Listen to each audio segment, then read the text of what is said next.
എല്ലാവർക്കും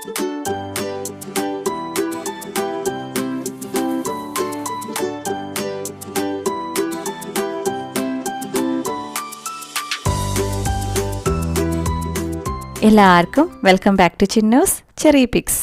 ഇന്ന് ആർക്കും ഉണ്ടാക്കിയെടുക്കാൻ പറ്റുന്ന വളരെ എളുപ്പത്തിലുള്ള ഒരു കണമ്പ് കറിയുടെ റെസിപ്പിയാണ്. കണമ്പ് മാത്രമല്ല, അയില ഉൾപ്പെടെയുള്ള മറ്റ് മീനുകൾക്കും നമുക്ക് ഇതേ റെസിപ്പി തന്നെ യൂസ് ചെയ്യാം. തേങ്ങ അരച്ചിട്ടുള്ള കറിയാണ്, പക്ഷേ വളരെ എളുപ്പമാണ്. നമ്മൾ ഉള്ളി അരിയുക പോലും വേണ്ട. അപ്പോൾ അതിനായിട്ട് ഞാനിവിടെ ഒരു വലിയ തേങ്ങയുടെ പകുതി എടുത്തിട്ടുണ്ട്. എൻ്റെ മിക്സറിൻ്റെ ജാറ് കുറച്ച് വലുതാണ്.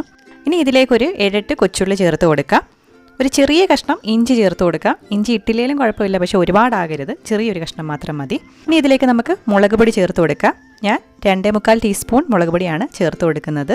അതോടൊപ്പം 1/2 ടീസ്പൂൺ മഞ്ഞൾപ്പൊടിയും ആവശ്യത്തിന് ഉപ്പും പിന്നെ കുറച്ച് വെള്ളവും ചേർത്ത് ഇതൊന്ന് അരച്ചെടുക്കാം. അരയ്ക്കുമ്പോൾ വെള്ളം കുറേശ്ശെ ചേർത്ത് വേണം അരയ്ക്കാനായിട്ട്, അല്ലെങ്കിൽ മിക്സിയുടെ പുറത്തേക്ക് തെറിക്കാൻ സാധ്യതയുണ്ട്.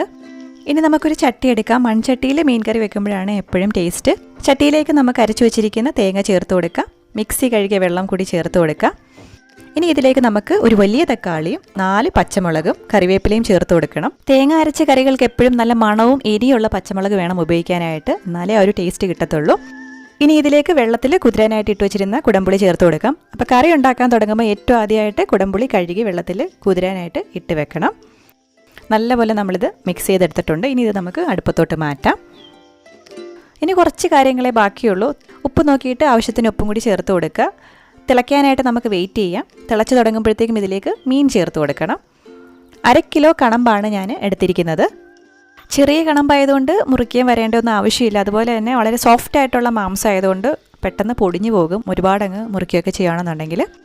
മീൻ ചേർത്ത് കൊടുത്ത് ചെറുതായിട്ടൊന്ന് ചുറ്റിച്ചു കൊടുക്കുക. എന്നിട്ടൊരു മീഡിയം ഫ്ലെയിമിൽ ഇതൊന്ന് തിളയ്ക്കാനായിട്ട് നമുക്ക് വെയിറ്റ് ചെയ്യണം. തിളച്ചതിന് ശേഷം അടച്ചു വെച്ച് മീഡിയം ലോ ഫ്ലെയിമിൽ ഒരു 5 മിനിറ്റ് ഇതൊന്ന് കുക്ക് ചെയ്തെടുക്കാം. ഒരുപാട് നേരം കുക്ക് ചെയ്യേണ്ട ആവശ്യമില്ല, പെട്ടെന്ന് വെന്ത് കിട്ടും.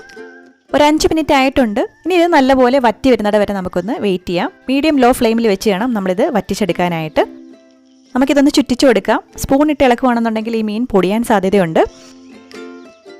നമ്മുടെ മീൻ നല്ലപോലെ വറ്റി എണ്ണയൊക്കെ ഒന്ന് തെളിഞ്ഞ് വന്നിട്ടുണ്ട്.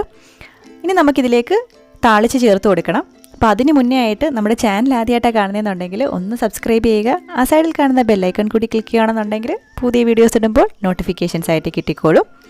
അപ്പോൾ നമ്മൾ ഫ്ലെയിം ഓഫ് ചെയ്ത് വെച്ചിട്ടുണ്ട്. ഇനി നമുക്കിതിലേക്ക് ഉലുവ ചേർത്ത് താളിച്ചു കൊടുക്കാം. അതിനായിട്ട് ചെറിയൊരു പാത്രത്തിൽ വെളിച്ചെണ്ണ ഒഴിച്ചു കൊടുക്കുക. എണ്ണ ചൂടാവുമ്പോൾ കടുകും ഉലുവായും വറ്റൽമുളകും ചെറുതായിട്ട് വട്ടത്തിലരിഞ്ഞ കൊച്ചുള്ളിയും കറിവേപ്പിലയും ചേർത്ത് കൊടുക്കുക. ഇന്ന് എൻ്റെ കയ്യിൽ കൊച്ചുള്ളി ഇല്ലായിരുന്നു, അതുകൊണ്ട് ഞാൻ ചെറുതായിട്ട് അരിഞ്ഞ സവോളയുള്ളിയാണ് ചേർത്ത് കൊടുക്കുന്നത്. ഒരു ലൈറ്റ് ബ്രൗൺ കളർ ആകുമ്പോഴത്തേക്കും നമുക്കിത് കറിയിലേക്ക് താളിച്ചു കൊടുക്കാം. അപ്പോൾ നല്ല ടേസ്റ്റി ആയിട്ടുള്ളൊരു കണമ്പ് കറിയാണ്. തേങ്ങയും കൂടി നേരത്തെ തിരികെ വെക്കുകയാണെന്നുണ്ടെങ്കിൽ അത്രയും എളുപ്പത്തിലുള്ളൊരു കറിയാണ്. കണമ്പ് മാത്രമല്ല, അയില ഉൾപ്പെടെയുള്ള മറ്റ് മീനുകൾ നമുക്ക് ഇതുപോലെ തന്നെ ട്രൈ ചെയ്ത് നോക്കാവുന്നതാണ്. പച്ചമുളക് എപ്പോഴും നല്ല എരിയുള്ള മണമുള്ള പച്ചമുളക് എടുക്കാനായിട്ട് പ്രത്യേകം ശ്രദ്ധിക്കുക. അപ്പോൾ എല്ലാവരും ട്രൈ ചെയ്ത് നോക്കിയിട്ട് അഭിപ്രായങ്ങൾ നമ്മളെ അറിയിക്കുക. റെസിപ്പി ഇഷ്ടമായിട്ടുണ്ടെങ്കിൽ തീർച്ചയായിട്ടും കമൻറ്റ് ചെയ്ത് അറിയിക്കുക. നിങ്ങളുടെ സപ്പോർട്ടിനൊക്കെ ഒരുപാട് നന്ദിയുണ്ട്.